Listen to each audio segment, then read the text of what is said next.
They're on top by 8 points, 52-44.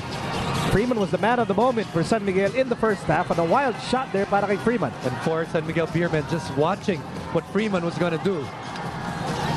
Baguio stop. Here's the Vans for 3, short.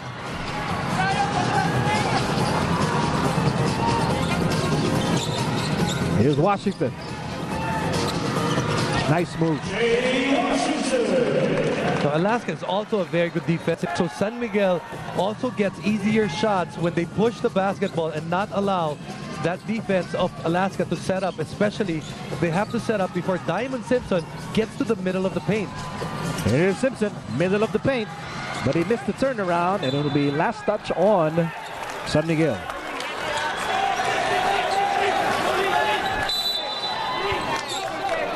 Let's go to Chicky Reyes. Thank you, Miko. You know, it was a serious huddle for Alaska's coach. Tim knows that this game is far from over. Now he wants his boys to take out the energy boosters of San Miguel, Freeman and Santos, by boxing them out and preventing them from running the floor. Second, Diamond should know when to kick out and when to be aggressive in attacking when he's being doubled. And lastly, they have to play the pick and roll well to contain the perimeter shooters of San Miguel. Miko?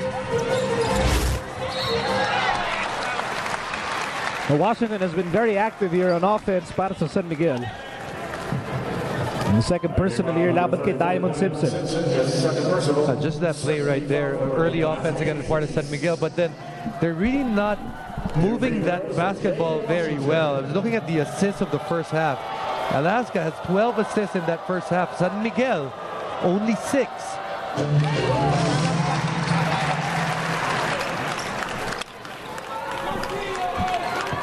And if you're just joining us, Jay Washington, siya po ang hinirang, the best player of the Fiesta Conference. The second free throw brought to you by BMEC Derby Ace Premium Formula. Dito ka na sa Llamado. And who would have thought, 2 years removed from Talk and Text, where people felt that he was underperforming. Right now, he's in a San Miguel uniform and he's the best player of the conference. So you might say that trade working well for San Miguel. There's a preemptive foul given up by Cyrus Baguio. Now going back to Washington. When you're named the best player of the conference from one of the most loaded teams in the conference, that says a lot. Sa yung galing sa antas ng iyong laro. At pinapakita niya naman, when I was looking at the numbers, he averaged about, in the semifinals, 16-9. Then in the eliminations, he was about 14-7. And he was the most consistent guy for their team. Also, a lot of trust shown by Coach Shot Tangkitsen on the way of Jay Washington. So foul laban kay Tony De La Cruz, and that foul will send Washington back to the line. Washington has been very busy here in the early parts of the third. Pasok ang kanyang unang free throw. Of course, Commissioner Sonny Barrios, right alongside Madam Nena Barrios.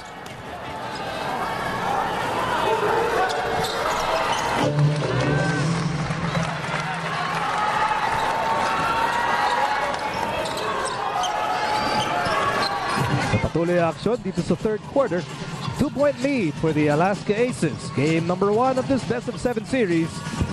Bola na kay Simpson. Simpson with 19 points in this game. Tenorio outside Baguio. Baguio to the Vans. And now back to Simpson, pero bola na sipa. Palabas ni Gabe Freeman. So San Miguel has eaten into this lead the same way how Alaska eats into the lead of their opponents. Quietly, before you know it, they're just down by 2.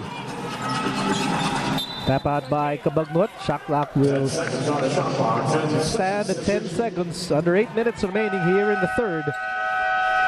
Timeout muna tayo with 7:56 remaining in the third quarter.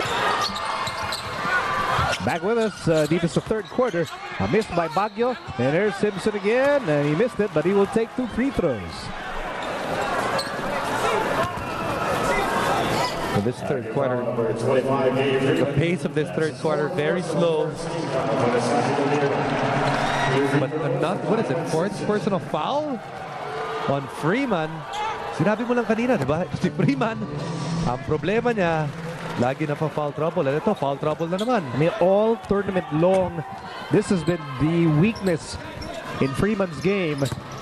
Of course, you can argue na ganun talaga yung laro niya. He's an energy guy, and because he's an energy guy, he is bound to commit fouls on defense. But what would be interesting to see is how many times did he actually foul out? Because it's one thing to be in foul trouble, and it's another to actually foul out. There's Gabe Freeman. And he now has 24 points to pace the Beermen. You might say it's all Gabe Freeman here para sa San Miguel. But he's got, like you said, 24 points out of the 52. He had 20 in the first half and continues to, have the majority of the scoring. Locals have to step up. So, baka mapaganda pa nga na magpahinga to si Gabe Freeman para yung mga locals can get into the basketball game. And that was a nice pass from Tenorio para kay Diamon Simpson. Simpson now with 23. San Miguel down by 4 points. San Miguel scored on that possession, but it's one of those possessions that the rest of the team doesn't get involved in, and that's very difficult, especially when you have a lot of players that like to hold that basketball. A miss para kay Simpson. So far, it's been a scoring duel between Freeman and Simpson. Freeman with 26, Simpson with 23.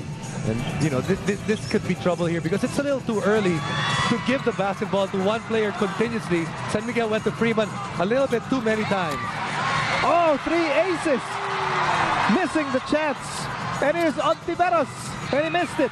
But there's Gabe Freeman once again, and Freeman now with 28 points. Opportunity there given by Alaska. You miss on a 3-on-0 situation. Well, most likely some of the other teams are going to score on you.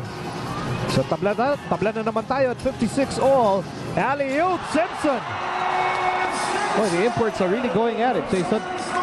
Second time around, Diamon Simpson has used that backdoor play. Jay Washington has to be aware that he has to keep his body on Diamond and not allow him to slip when he's trying to go for that ball from in the outside.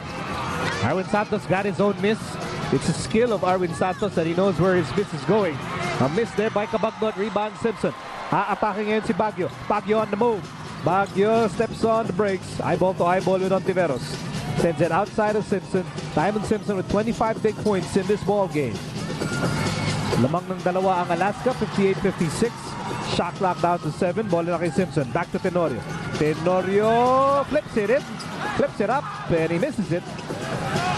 And a near interception by Baguio. Here's Ontiveros for 3. Yes, sir!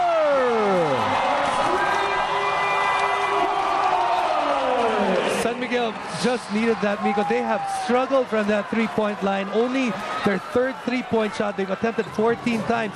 They've gotten a lot of open looks.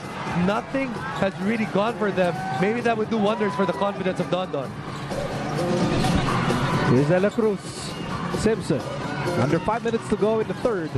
Lamang na ang San Miguel, 59-58. Oh, that will be number 5 against Gabe Freeman. And he really has to control his emotions here.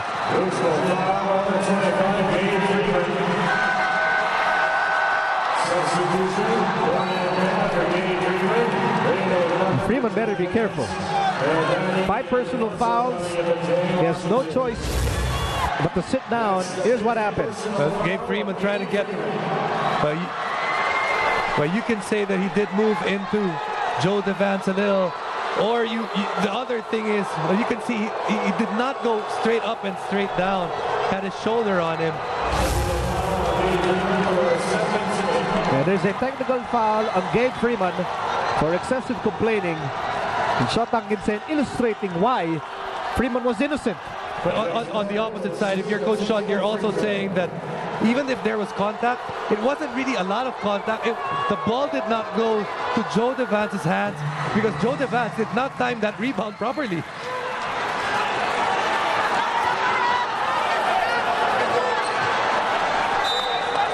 So Freeman has to sit down.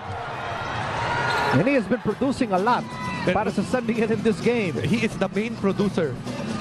The executive producer. Baguio. We're tied at 59. Baguio, dribbling exhibition, falling away. Cyrus Baguio is that guy that actually plays on a different gear in that Alaska Aces squad. So if